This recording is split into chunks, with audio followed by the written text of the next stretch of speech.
감사합니다.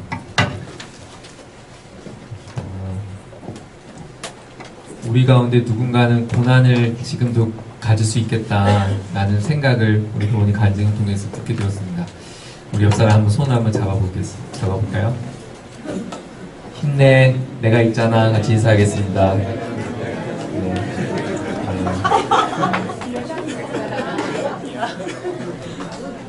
서로 얼굴 보니까 힘이 쪽 빠지나요? 네, 힘이 나죠? 네.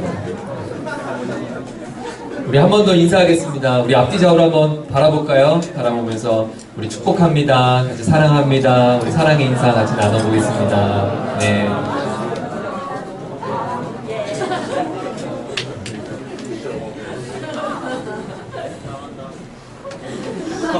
오늘 우리에게 주신 하나님의 말씀 같이 보겠습니다. 신약성경 로마서 6장입니다.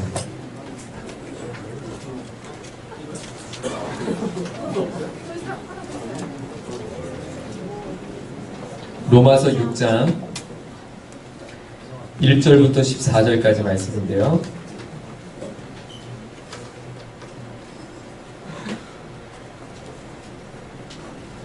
오늘 하나님께서 우리가 성경을 읽을 때 우리에게 감동도 주시고 은혜도 주시고 또 내 귀에 마음에 말씀해 줄 것을 기대하는 마음으로 우리 같이 한번 교독하겠습니다. 1절 먼저 제가 읽겠습니다. 그러면 우리가 무엇이라고 말을 해야 하겠습니까? 은혜를 더하게 하려고 여전히 죄 가운데 머물러 있어야 하겠습니까? 그럴 수 없습니다. 우리는 죄에 죽은 사람인데 어떻게 죄 가운데서 그대로 살 수 있겠습니까? 침례를 받아 그리스도 예수와 하나가 된 우리는 모두 침례를 받을 때 그와 함께 죽었다는 것을 여러분은 알지 못합니까? 그러므로 우리는 침례를 통하여 그의 죽음과 연합함으로써 그와 함께 있었던 것입니다. 그것은 그리스도께서 아버지의 영광으로 말미암아 죽은 사람들 가운데서 사는 것과 같이 우리도 또한 새 생명 안에서 살아가기 위함이다. 우리가 그의 죽으심과 같은 죽음을 죽어서 그와 연합하는 사람이 되었으면 우리는 부활에 있어서도 또한 그와 연합하는 사람이 될 것입니다. 우리의 옛사람이 그리스도와 함께 십자가에 달려 죽은 것은 죄의 몸을 멸하여서 우리가 다시는 죄의 노예가 되지 않게 하려는 것임을 우리는 압니다. 죽은 사람은 이미 죄의 세력에서 해방되었습니다. 우리가 그리스도와 함께 죽었으면 그와 함께 우리도 또한 살아날 것임을 믿습니다. 우리가 알기로 그리스도께서는 죽은 사람들 가운데서 살아나셔서 다시는 죽지 않으시며 다시는 죽음이 그를 지배하지 못합니다. 그리스도께서 죽으신 죽음은 죄에 대해서 단번에 죽으신 것이요 그분이 다시는 살면 하나님을 위하여 사시는 것입니다. 이와 같이 여러분도 죄에 대해서는 죽은 사람이요 하나님을 위해서는 그리스도 예수 안에서 살고 있는 사람이라는 것을 알아야 합니다. 그러므로 여러분은 제가 여러분의 죽음을 보면 주께서 예수께서 할 일이 없도록 하십시오. 그러므로 여러분은 여러분의 지체를 죄에 내맡겨서 불의의 연장이 되게 하지 마십시오. 오히려 여러분은 죽은 사람들 가운데서 살아난 사람답게 여러분을 하나님께 바치고 여러분의 지체를 의의 연장으로 하나님께 바치십시오. 여러분이 여호와에 있지 않고 은혜 아래 있으므로 죄가 여러분을 다스릴 수 없을 것입니다. 네. 목회를 하면서 여기저기서 여러분들을 통해서 많은 질문을 받게 됩니다. 가끔씩 그 질문은 저로 하여금 대답하기 참 곤란한 질문들을 대놓고 하죠. 대답 좀 해봐 하는 마음의 심정으로 저에게 질문합니다. 많은 질문들이 있을 텐데요. 삼위일체에 대한 질문, 하나님의 주권에 대한 질문, 또 우리의 선택에 또 관계에 있어서의 질문들, 또 왜 하나님은 나에게, 우리 도원이가 간증한 것처럼 왜 나에게 고통을 주시죠? 고통에 대한 이유에 대한 질문들, 또 목사님 술은 정말 먹지 말아야 되나요? 이런 질문들, 또 스킨십 어디까지 해야 되나요? 이런 질문들까지 저에게 합니다. 근데 그 중에서 저에게 가장 대답하기 어려웠던 질문은 이것이었습니다. 목사님, 예수를 믿는다고 말하는 사람들의 삶이 어떻게 이럴 수 있죠? 예전에 상담하면서 이런 질문을 받았습니다. 그 사람이 제게 보여주는 삶이 진정한 그리스도를 따르는 삶이라면 저는 차라리 예수를 믿지 않겠습니다. 내가 만난 그가 예수님을 믿는 사람이라면, 그리고 그가 믿어서 그와 같은 삶을 산다면 나는 그 사람을 보고서도 예수님을 믿을 수 없겠습니다. 여러분이라면 그런 대답을 받을 때 여러분 어떻게 대답하면 좋을까요? 온라인에 올라온 많은 글들 중에 이런 글이 생각납니다. 왜 너희는 하나님을 믿는다고 말하면서 하나님이 없다고 말하는 우리보다 도덕적으로나 인격적으로 혹은 상식적으로도 더 못한 삶을 살고 있느냐라고 하는 질책의 질문 말이죠. 물론 그들의 질문은 아주 극단적인 몇 예외되는 사람에 예시된 비약적인 질문인 것은 분명합니다. 실제로 예수님을 믿고 따르는 사람들 중에는 정말 우리 가운데 삶의 본이 되고 정말 그 흔적을 담고 싶은 분들이 굉장히 많죠. 또 그리스도의 아름다운 넉넉한 향기로 하여금 우리에게 큰 감동을 자아내주는 많은 분들이 계십니다. 하지만 반대로 실제로 이 질문이 실제 존재하는 것처럼 그런 질문을 우리 스스로 하게끔 만드는 많은 분들도 있습니다. 그런데 더 큰 문제는 뭐냐면 이 질문은 타인에게 국한된 질문이 아니라는 것입니다. 여전히 나의 삶에 되새겨지는 질문입니다. 부끄러운 이야기인데요. 몇 주 전의 일이었어요. 저희 가족 중에 고모님께서 돌아가셔서 장례식을 치르게 되었습니다. 평일이고 휴가 내기 어려워서 당일 부모님을 모시고 가는 여정의 여행을 가야 했었는데 그곳은 부산이었어요. 너무너무 멀었어요. 그래서 짧게 오늘 아침에 일찍 가서 오후에 빨리 돌아와야 되는 일정이었어요. 근데 제가 부모님을 모셔야 되기 때문에 부모님 댁에 가서 부모님 차를 끌고 이제 부산까지 가게 됐어요. 근데 그때 제 차가 아니라 부모님 차를 몰았던 이유는 이제 20년 된 차를 드디어 폐차하고 경운기였거든요. 거의 시동을 끼면 덜덜덜거리는 경운기 같은 차였는데 드디어 폐차를 하고 좋은 차를 바꾸셨어요. 그랜저로 바꾸셨어요. 그래서 제가 와 그랜저 신형 한번 타보겠다고 굳이 아버지 집에 가서 아버지 차를 몰고 부모님을 모시다 드렸습니다. 부산 갔다 오는데요. 새 차니까 얼마나 좋겠어요. 그리고 옵션도 많으니까요. 차선이 변경되면 띠띠띠거리고 하여튼 시트도 좋고 부산까지 가는 4시간, 5시간의 여행이 하나도 지루하지 않고 하나도 불편하지 않는 거예요. 너무너무 편한 거예요. 그리고 장례 일정을 마치고 돌아왔습니다. 그리고 부모님 집에 모셔다 드리고 제 차에 시동을 켰습니다. 그리고 제가 차를 몰고 오는데요. 무슨 생각을 했을까요? 그랜저 타고 싶다. 나도 그랜저 타고 싶다. 이미 제가 타고 있는 차는 저에게 너무너무 과분한 차예요. 제가 집에 돌아와서 아내에게 여보, 나 그랜저 사줘. 생일 선물로 사줘. 그랬더니 아예 대꾸도 하지 않더라고요. 근데 사실 그 아내와 대화를 나누면서 제 안에 너무나 괴로웠습니다. 나 이거밖에 안 되나? 물론 그랜저를 타면 안 된다는 말이 아닙니다. 네. 저는 목사거든요. 하나님 앞에 더 거룩하게 살고 싶은 게 저의 마음입니다. 저도 품위 있게 살고 싶고 경건한 삶을 살고 싶은 마음이 왜 없겠어요?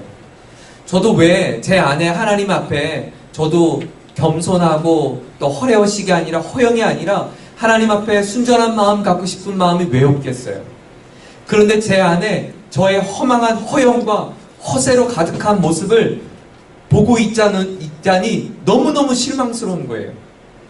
강단 앞에서 표현할 수 없을 지금 제가 이렇게 여러분 앞에 밝히지만 이 자리에서 다 말할 수 없는 나의 연약함과 부끄러움이 가득한 모습이 거울 앞에 비춰질 때마다 너무너무 괴로운 거예요. 하나님의 뜻대로 살고 싶고 하나님의 마음을 기쁘시게도 하고 싶고 하나님을 향해서 나도 하나님의 영광을 올려드리는 멋진 삶을 살고 싶은데 내 죄라고 하는 것이 그렇게 만만치 않게 끊어지지 않는 것을 보면서 너무너무 괴로운 거예요. 일면일식 없는 사람에게 찾아가서 상냥하게 하나님은 당신을 사랑합니다. 당신의 삶의 만족도는 몇 점입니까? 라고 하면서 복음은 전할 수는 어떻게든 복음을 전할 수는 있겠는데 정말 사랑스럽지 않은 그 사람, 내 공동체에 있는 사랑스럽지 않은 사람에게 다가가서 내가 당신을 사랑했습니다라고 하는 말은 절대 나오지 않는 거예요. 내가 해외까지 돈은 싸들고 가서 한 번도 이름도 얼굴도 모르는 사람에게 가서 해외에 있는 사람들에게 복음은 전할 수 있고 경기도 포천에 가서 땀을 뻘뻘 흘리며 어르신에게 그리스도의 사랑을 베풀 수 있겠는데 내 목장, 내 캠퍼스에 내 마음이 원하지 않는 사람과 함께 식탁의 교제를 나눈 것조차도 힘겨워하는 것이 우리의 모습이라는 거예요. 내 손에는 복음을 들고 있고 하나님은 우리를 사랑하신다고 입술로는 선포했지만 그 사랑이 조금도 내게 없을 때 우리는 정말 이런 질문을 하게 되는 거예요. 예수를 믿으면 정말 변화되는 것일까? 예수를 믿으면 정말 변화가 있는 것일까? 그런데 나는 왜 변화가 있지 않지? 왜 나는 예수를 믿었지만 나의 죄가 이렇게 쉽게 끊어지지 않지? 형제들이 찾아와서 울면서 저에게 말합니다. 목사님, 더 이상 보고 싶지 않다는 거예요. 뭐가? 야동이. 더 이상 보고 싶지 않대요. 그런데 끊어지지 않는 거예요. 왜 복음은 나에게 그것을 끊지 못하게 하는 것일까? 왜 내 안에 찾아왔던 미움은 이렇게 쉽게 사라지지 않는 것이지?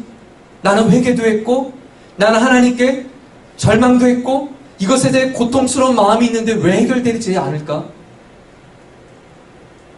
여러분은 저와 같은 이런 실망을 한번 경험해 보지 않으셨습니까?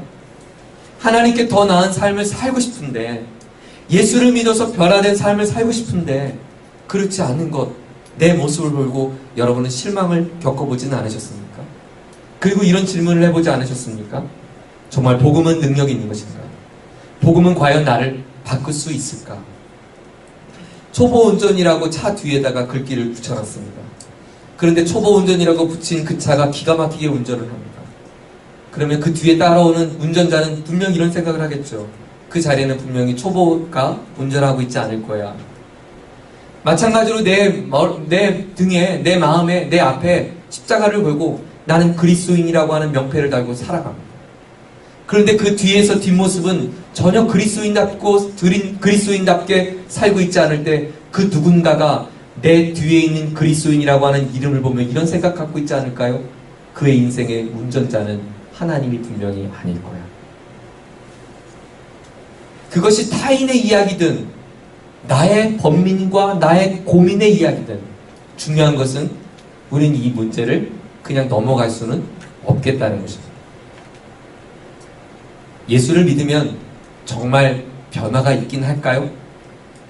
저는 이 질문에 대해서 여러분에게 좀 오늘 답을 같이 하고자 그리고 성경의 답을 들어보고자 합니다. 예수님을 믿는다는 것은 내게 정말 변화가 일어나는가? 여기에 대한 답을 찾기 위해서 가장 먼저 우리가 해결해야 할 것은 예수를 믿는다는 것을 우리는 오해했습니다. 예수를 믿는 것을 마치 또 하나의 신념을 갖는 것으로 우리는 생각합니다. 예수를 믿는다는 것을 마치 그냥 하나의 더미를 내가 더 갖게 되었다는 것을 의미하는 것으로 착각합니다. 예수를 믿는다는 것을 단순히 나는 어떤 성향의 사람이 되고 있다. 나는 어떤 성향의 사람으로 나는 살아가겠다고 하는 생각 정도로 우리는 착각하고 있습니다. 여러분 잘못 생각하셨어요? 예수를 믿는다는 것은 예수님과 하나가 되었다는 것을 의미합니다. 예수를 믿는다는 것은 예수님과 무엇이 되었다고요? 하나가 되었다. 자, 3절을 같이 한번 읽겠습니다. 오늘 본문 3절은 우리에게 이렇게 말합니다. 침례로 예를 든 건데요. 3절입니다. 시작.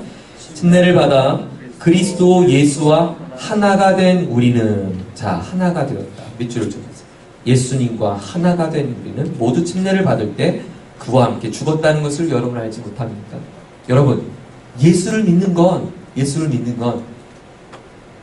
예수님을 그냥 신뢰하는 것이 아닙니다. 예수님을 믿는다는 것은 예수님과 연합하는 것이다. 예수님과 한 몸이 되는 것이다. 예수님과 하나가 되는 것입니다. 우리가 지난주 주일 저녁이었어요. 너무나 은혜로운 침례식이 진행되었죠. 여러분 침례를 한번 생각해 보시겠어요? 오늘 사도 바울이 침례를 예를 들었는데요. 침례가 우리가 예수님과 일치가 되었다, 하나가 되었다는 것을 실물로 보여주는 아주 중요한 의식입니다. 마치 결혼식을 통해서 남녀가 한 부부가 되었음을 실제로 경험하는 것이 마치 결혼식인 것처럼 침례가 그런 순간이죠. 예수님과 우리가 예수님을 믿었다라고 하는 것은 예수님을 향한 신념 정도가 아니라 예수님과 하나가 됩니다. 하나가 됩니다. 부부가 되는 것이죠. 결혼식은 그 두 사람이 한 몸이 된 것이죠. 내가 이 배우자를 신뢰하겠습니다. 내가 배우자를 그냥 더 사랑하겠습니다. 다른 사람들보다 더 사랑하겠습니다 정도가 아니라 부부는 한 몸이죠. 부부는 하나죠. 그래서 남편에겐 비자금이 없죠. 네, 하나이기 때문입니다. 한 몸입니다. 예를 들어서 이것을 이렇게 설명하고 싶어요. 설탕과 물이 있습니다. 설탕과 물은 화학 기호도 다르고 완전히 다른 것이죠. 그런데 설탕과 물이 만나면 설탕물이 됩니다. 설탕물이 되는 순간 물과 설탕은 분리가 될 수 없습니다. 그 존재는 설탕물이 되는 것입니다. 예수님과 내가 일치가 되고 하나가 되어서 예수를 믿는다는 것은 나는 예수님의 사람이 되는 것입니다. 나는 예수님의 자녀가 되는 것입니다. 나는 예수님께 속한 사람, 그냥 그 정도가 아니라 예수님과 함께하는 사람이 된 것, 그것이 예수를 믿는 우리 신앙의 중요한 본질이라는 것을 오늘 성경은 우리에게 알려주고 있습니다. 질문할게요. 그럼 우리 질문해야죠. 그러면 예수님과 하나가 됐다는 것을 우리는 어떻게 알 수 있을까요? 예수님과 하나 된 사람의 두 가지 특징을 여러분과 좀 나눠보면서 이것이 예수 믿는 것의 중요한 본질이고 이 본질이 우리로 하여금 아까 질문했던 예수님을 만나면 정말 변화가 될까요? 라고 하는 질문에 우리는 답을 찾을 수 있을 것입니다. 예수님과 하나 된 첫 번째 특징은 예수님과 하나 된 사람은 나는 죄에 대하여 죽었습니다. 나는 죄에 대하여 죽었다. 2절을 한번 읽어보겠습니다. 2절 함께 읽겠습니다. 2절 시작. 그럴 수 없습니다. 우리는 죄에는 죽은 사람인데 어떻게 죄 가운데서 그대로 살 수 있겠습니까? 우리는 죄에서 죽은 사람인데 거기 밑줄을 줬어요. 자, 죄에 대해서 죽었다는 것에 대해서 많은 사람들이 오해하는 게 있어요. 여러분 보세요. 죄에 대해서 죽었다고 하는 메시지를 잘 기억하세요. 성경은 죄에 대해서 우리가 죽어야 합니다 라고 말하지 않았어요. 우리는 이미 죄에 대해서 죽었다 라고 하는 종결 선언을 했다는 것을 기억하세요. 나는 이제 죄에 대해서 죽어야 합니다 라고 말하지 않고 나는 이미 죄에 대해서 죽었습니다. 끝났습니다 라고 선언했어요. 이 이야기는 이렇게 질문하지 않았다는 것을 또 기억해야 돼요. 우리는 죄에서 서서히 멀어져야 합니다 라고 말하지 않았고 이미 과거의 단독으로 종결된 사건임을 우리에게 다시 말씀하고 있다는 것도 기억해야 합니다. 또 오해가 있어요. 이 말은 죄에 대해서 죽었기 때문에 나는 더 이상 죄에 대해서 책임을 안 물어도 됩니다 라고 생각하는 그 뜻도 아니라는 거예요. 물론 궁극적인 죄의 마지막 결과의 책임, 즉 죄의 삭슨, 죄의 결과는 사망은 예수님께서 해결해 주셨습니다. 에베소서 1장 7절에 보면 우리는 그리스도 안에서 그의 은혜의 풍성함을 따라 그의 피로 말미암아 속량 곧 죄 사함을 받았다라고 선언을 받았습니다. 그것은 이미 그리스도께서 모든 죄값을 치렀고 모든 것을 해결해 주었다는 뜻이지 그 죄에 대한 책임 자체가 아예 나에게는 없다는 것을 의미하는 것은 아닙니다. 죄에 대한 형벌은 해결되었습니다. 죄에 대해서 완전한 책임은 벗어났지만 내가 지어지는 죄에 대한 나의 마음은 여전히 오늘도 내게 남겨져 있다는 거예요. 근데 오늘 본문에서 더 중요한 의미가 있어요. 그보다 더 중요한 의미. 물론 죄에 대한 책임이 완전히 해결되었다는 의미도 내포되어 있지만 더 중요한 의미가 있어요. 이것이 오늘 본질인데요. 죄에 대해서 죽었다라고 하는 말은 여러분이 그리스도인이 되는 순간, 여러분이 예수님과 하나가 되는 순간, 여러분이 예수님의 자녀가 되는 순간, 저와 여러분은 죄의 지배, 곧 죄의 세력 아래 놓여있지 않게 되었다라고 하는 선언이라는 거예요. 다시, 우리가 그리스도인이 되는 순간 나는 죄의 지배를 받지 않게 되었다라고 하는 선언이에요. 죄의 종의 자리에서 풀어졌다, 자유케 되었다는 거예요. 무슨 말이냐면 이런 거예요. 우리는 원래 죄의 종이었어요. 목사님, 우리가 무슨 죄의 종이에요? 예를 들어 볼게요. 죄가 시키는 대로 우리는 하지 않으면 안 되는 사람이에요. 놀랍게도 우리는 죄가 시키는 대로 우리 몸이 따라가요. 전 그걸 두 눈으로 봤어요. 우리 갓난 아기가요, 태어난 신생아라도요, 배고프니까요, 울고 보고 떼를 쓰는데요, 장난 아니에요. 엄마가 이렇게 분명히 말했어요. 아가야, 잠깐 기다려. 엄마가 분유 좀 타고 있어. 아직 분유통이 뜨거워서 그래. 젖병이 뜨거워서 그래. 조금만 기다려. 분명히 말해줬거든요. 그런데 이 아이는 엄마를 전혀 배려하지 않아요. 울고 보고 떼를 써요. 뭐 달라는 거예요? 우유 달라는 거예요. 왜요? 내가 배고프니까. 엄마가 무슨 불편하고 젖병이 뜨겁고 상관없으니까 빨리 달라는 거예요. 아, 이게요, 태어난 지 얼마 되지도 않았는데요, 벌써부터 떼를 쓰더라고요. 어린아이에게 만난 거 이제 좀 자랐어요. 혜성이에게 맛있는 게 쥐어졌어요. 그러면 아빠 한 입, 하면 우리 혜성이가 주겠죠? 아빠 2개 갖고 있었거든요. 아빠 하나 줘. 그럴 때 2개를 입에다 넣더라고요.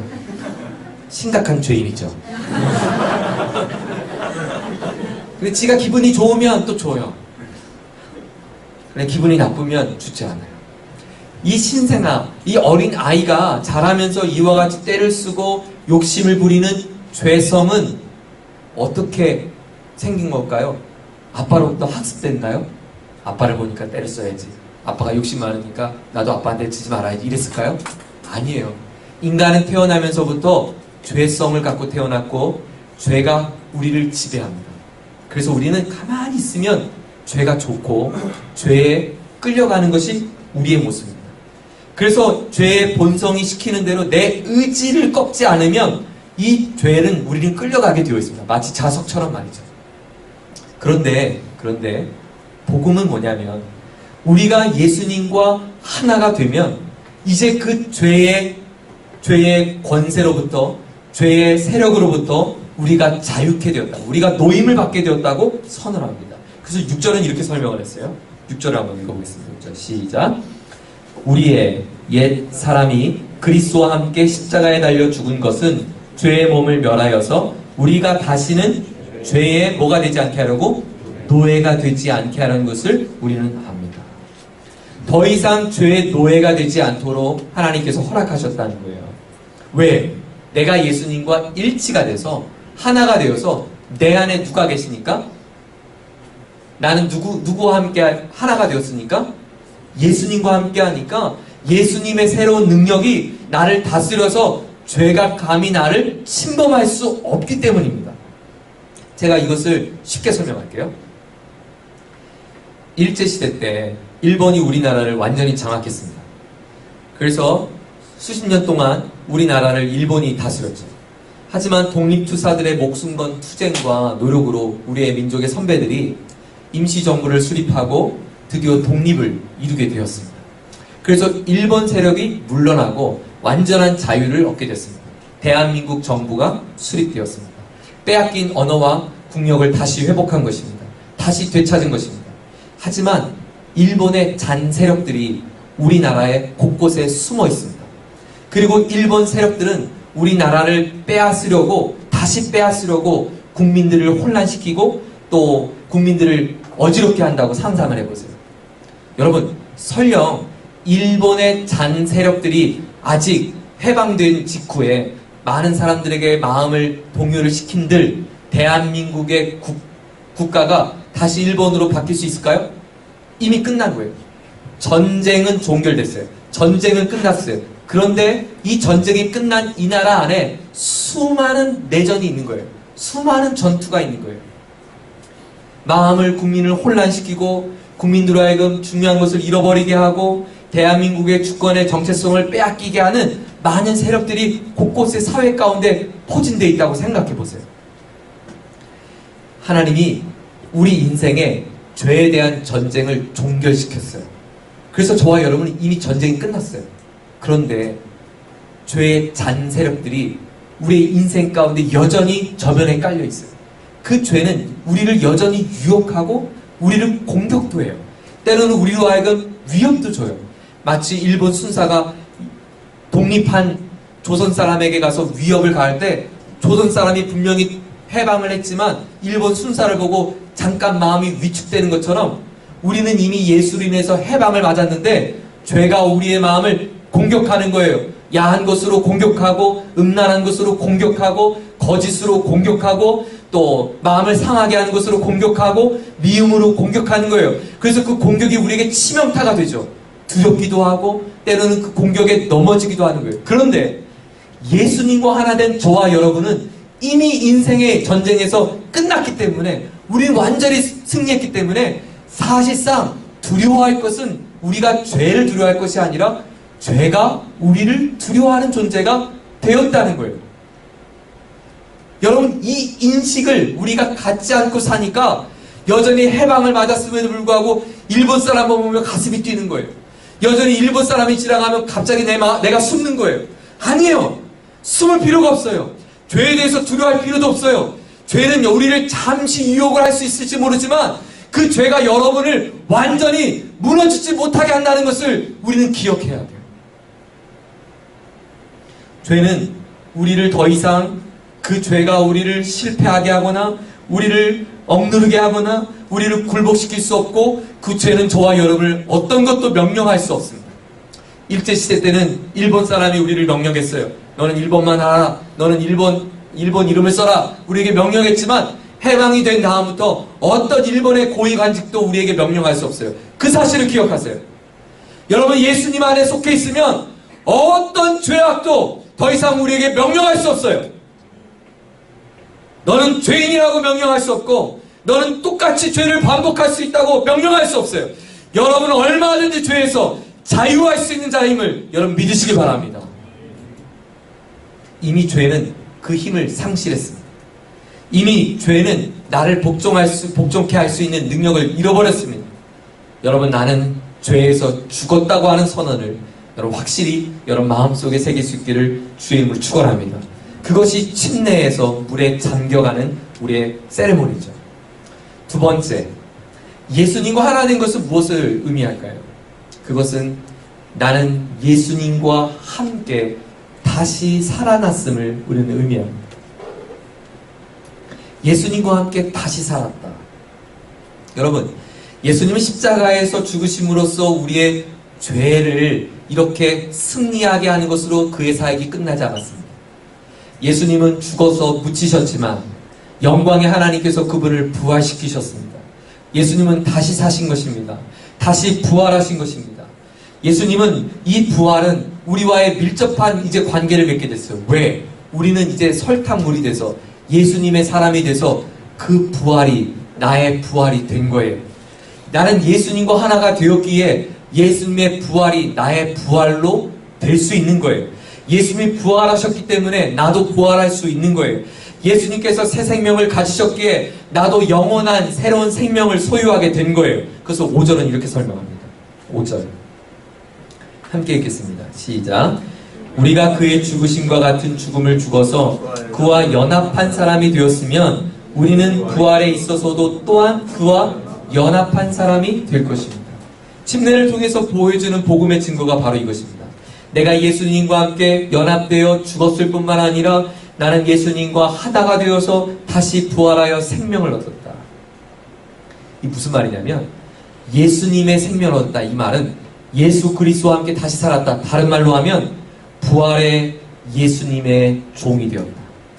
부활의 예수님의 의의 종이 되었다라는 거예요. 우리는 이전에 누구의 종이었어요?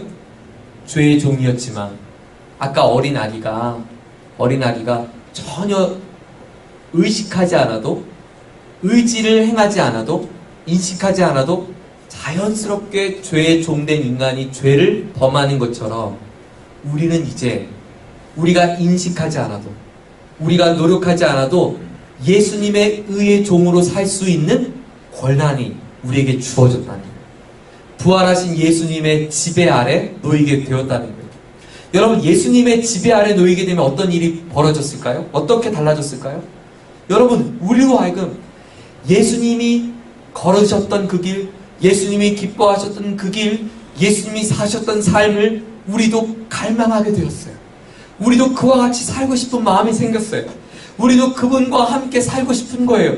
오늘의 나의 일터가 이제는 죄의 종이 되었을 때는 그냥 돈벌이의 수단일 수 있지만 이제 의의 종이 된 나는 나의 일터가 예수님이 만약 이 일터에 걸으셨다면 어떻게 사셨을까라고 하는 생각과 마음으로 일터를 보낼 수 있는 사람으로 바뀌었다는 거예요. 예전에는 죄의 종이 되었을 때 우리의 가정이 그냥 생리적으로 생긴 가정이었다면 이제 하나님께 속한 우리는 우리의 가족을 바라보면서 예수님께서 우리 가정에 계시다면 우리 가족들을 어떻게 대하셨을까라는 마음으로 우리가 이 가정을 바라보는 인생으로 바뀌었다는 거예요. 그것이 새로운 삶이에요. 그것이 새로운 생명이 주어진 거예요. 새로운 눈이 열린 거예요. 마치 사도 바울이 이전에 죄의 종이 되었을 때는 예수를 박해하는 사람의 인생으로 살았다면 이제 예수님과 하나 된 사도 바울이 의의 종이 되어서 예수님을 기쁘시게 하는 인생으로 살고 싶어서 그의 모든 생애 전체를 주를 위하여 드릴 수 있었던 것처럼 우리의 삶도 그렇게 바뀌게 되었다는 것이죠. 침례가 이것을 보여주는 거예요. 다시 내가 물속에 나오면서 나에게 새로운 삶이 시작되었다는 것을 선언하고 선포하는 것입니다. 자, 다시 복습하면 예수를 믿는다는 것은 나는 예수님을 신뢰합니다라고 하는 신념을 갖는 것이 아니라 예수님과 뭐가 됐다고요? 하나가 되었어요. 예수님과 하나가 되면 우리는 무엇에서 함께 죽었다고요? 죄에 대해서 죽었다. 우리는 예수님과 하나 되면 예수님과 함께 어떻게 되었다고요? 다시 살게 되었다라고 말합니다. 그러면 오늘 제가 여러분에게 서두에서 질문했던 목사님, 그러면 우리는 이 죄의 문제는 어떻게 해결되는 것이죠? 나는 예수님과 하나 되었는데 왜 나는 반복해서 죄를 짓는 것이죠? 그때 사도 바울은 이렇게 우리에게 도전합니다. 이 질문을 갖고 살라는 거예요. 사랑하는 아들아, 정말 너는 누구의 지배를 받고 싶은가? 여러분 안에 이 질문을 가져야 돼요. 당신은 정말 어떤 누구의 지배를 정말 받고 싶은 삶을 살고 있습니다. 여러분에게 이 열망이 있습니까? 이런 열망 말이죠. 지긋지긋하다. 내가 죄의 종으로 사는 것 지긋지긋하다. 내가 무기력하게 죄 앞에 굴복하는 내가 지긋지긋하다. 내가 이것 때문에 가슴 치고 아파하는 내 꼬라지가 지긋지긋하다. 내가 언제까지 이런 옹졸한 마음, 이 죄악의 작은 것 앞에 내가 이렇게 숨죽여 살아야 되는가? 내가 언제까지 일본 사람 보며 가슴 졸이며 살아야 되는가? 지긋지긋하다. 나는 예수 안에서 해방되었는데, 나는 예수 안에서 자유케 되었는데 왜 내가 이 죄 앞에 두려워하고 있고 죄가 나를 두려워하고 있는데 내가 왜 죄를 두려워하고 있는가? 나는 이 죄가 지긋지긋하다. 이 마음을 가져야 한다는 거예요. 이 마음을 갖지 않는다는 거예요. 하나님께서 나에게 죄에 대하여 저항할 수 있고 거부할 수 있고 죄가 싫다고 선포할 수 있는 자유를 주셨는데 일본 사람이 지나가도 두렵지 않고 떨리지 않고 당당할 수 있는 능력과 힘을 주었는데 왜 일본 사람 앞에 숨죽여 골목에 숨어 있냐는 거예요. 왜 무섭다고 숨어 있냐는 거예요. 쓰레기통 뒤에 왜 숨어 있냐는 거예요. 그래서 성경은 이렇게 말하라고 우리에게 말합니다. 새로운 삶을 가진 나에게 성경은 우리에게 더 이상 죄와 죄의 욕망을 우리를 주목시키는 것이 아니라 성경은 세호야 죄 짓지 마. 세호야 너 죄 자꾸 짓지 마. 죄가 너를 따라다니잖아. 너 자꾸 끊어야지. 이렇게 생각하지 말고 오히려 이렇게 살자라고 오늘 성경은 우리에게 도전합니다. 어떻게 사는가? 12절과 13절 말씀입니다. 함께 한 목소리를 읽겠습니다. 12절 시작. 그러므로 여러분은 죄가 여러분의 죽을 몸을 지배하지 못하게 해서 여러분이 몸의 정욕에 굴복하는 일이 없도록 하십시오. 그러므로 여러분은 여러분의 지체를 죄에 내맡겨서 불의의 연장이 되게 하지 마십시오. 오히려 여러분은 죽은 사람들 가운데서 살아난 사람답게 여러분을 하나님께 바치고 여러분의 지체 의의 연장으로 하나님께 바치십시오. 여러분은 율법 아래 있지 않고 은혜 아래 있으므로 죄가 여러분을 다스릴 수 없을 것입니다. 죄에 이끌리지 말고 죄에 내맡기지 말고 죄가 나를 다스리도록 내 시간을 냅두지 말고, 죄가 우리의 마음을 무너지도록 내 생각을 죄에 내맡기지 말고, 죄 짓는 시간, 죄 짓는 자리에 내 몸과 마음을 맡기지 말고, 거짓과 음란하고 더럽고 세상의 더러운 것에 내 인생을 내맡기지 말고, 내버려두지 말고, 보고만 있지 말고, 우리를 하나님께 바치라고, 하나님께 드리라고, 더 적극적으로 하나님을 위하여 살라고 주님은 도전하고 있습니다. 사랑하는 젊은이 여러분, 사랑하는 젊은이 여러분, 죄 앞에 여러분의 삶을 내맡기지 마십시오. 내버려두지 마십시오. 보고만 있지 마십시오. 오히려 일본 사람에게 찾아가서 독립한 사람이 이렇게 외치는 것처럼, 대한독립 만세! 당신이 우리나라를 이렇게 만들었다고, 똑똑히 보라고, 우리가 다시 이 나라를 어떻게 건국시키고 회복시키는지 똑똑히 보라고, 내가 지금까지 당신의 말에 조롱해, 당신의 손놀림에 우리 민족이 이렇게 억울함을 당했는데 똑똑히 보라고, 이 땅에 대한민국의 건국한 대한민국, 다시 새롭게 태어난 대한민국 청년이 이 세계 가운데 어떻게 다시 우뚝 서는지 똑똑히 보라고, 이렇게 외치며 살아야 되는 것처럼 죄 앞에 선포하십시오. 사단아, 똑똑히 봐. 네가 그동안 나를 조롱하고 나를 가지고 놀고 나를 무너지게 하고 나를 실패하게 만들었지만 똑똑히 봐. 나 예수님의 사람이 됐어. 나 예수님과 하나가 되었어. 내가 너의 노름 가운데, 너의 유혹 가운데 내가 넘어지라 똑똑히 봐. 나는 나의 인생을 하나님의 거룩한 의의 명기로 나는 드릴 거야. 내 시간을 너에게 빼앗기지 않을 거야. 난 내 시간을 주님 앞에 구별하여 드릴 거야. 나는 내 물질을 너 앞에 내가 그렇게 낭비하지 않을 거야. 나는 내 물질 앞에 내가 지배당하지 않을 거야. 나는 내 물질도 위대하게 쓸 거야. 내 젊음을 그렇게 사소한 것에 내 마음을 빼앗기려고 생각하지 마. 내 몸은, 내 마음은 하나님의 것이야. 넌 나를 침범치 못할 거야. 선포하라는 거예요. 맨날 야동 틀며 그 죄진 것 앞에 질짓자며 저한테 찾아오지 말고, 그 죄악 앞에 여러분 선포하고 그 자리에 승리를 외치라는 거예요. 아직도 술 한 잔에 기웃거리면서 마음을 졸이고 있으세요? 언제까지 해방된 여러분의 인생을 죄의 종 앞에 여전히 갈등하며 살겠어요?